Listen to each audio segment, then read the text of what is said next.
देशात नीतीशून्य पक्षाची सत्ता, उद्धव ठाकरे यांचे भाजपवर टीकास्त्र।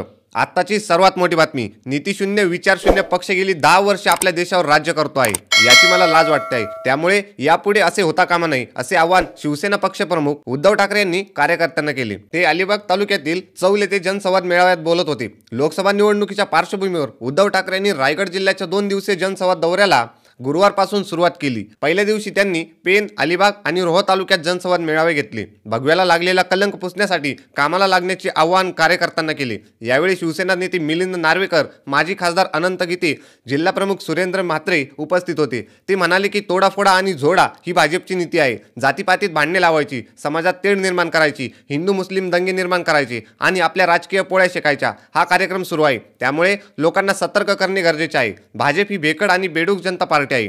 या पक्षातून त्या पक्षात जाणारे कर्तृत्व नसलेले सर्वजण या पक्षात सहभागी झाले आहेत। भाजपमध्ये ना नेते जन्माला आले ना आदर्श, त्यामुळे इतर पक्षांतील नेते आणि आदर्श चोरायचे काम भाजपकडून सुरू असल्याचा आरोप ठाकरे यांनी केला। 2.5 वर्ष मुख्यमंत्री पदाची अट भाजपने त्यावेळी मान्य केली असती तर आज जो चोर बाजार मांडला आहे तो मांडायची वेळ आली नसती। युती सरकारच्या काळात देवेंद्र फडणवीस 5 वर्ष मुख्यमंत्री होते। निवडणुकीनंतर त्यांच्यावर 2.5 वर्ष विरोधी पक्षनेते होण्याची वेळ आली। घरफोडीनंतर ते मुख्यमंत्री होतील अशी अपेक्षा होती, पण त्यांना अर्धे उपमुख्यमंत्री पद दिले गेले। आता ते पाव उपमुख्यमंत्री झाले असल्याचे टोला ठाकरे यांनी लगावला। अशाच नवीन आणि ताज्या बातम्या बघण्यासाठी आपल्या चॅनलला सबस्क्राइब करायला विसरू नका।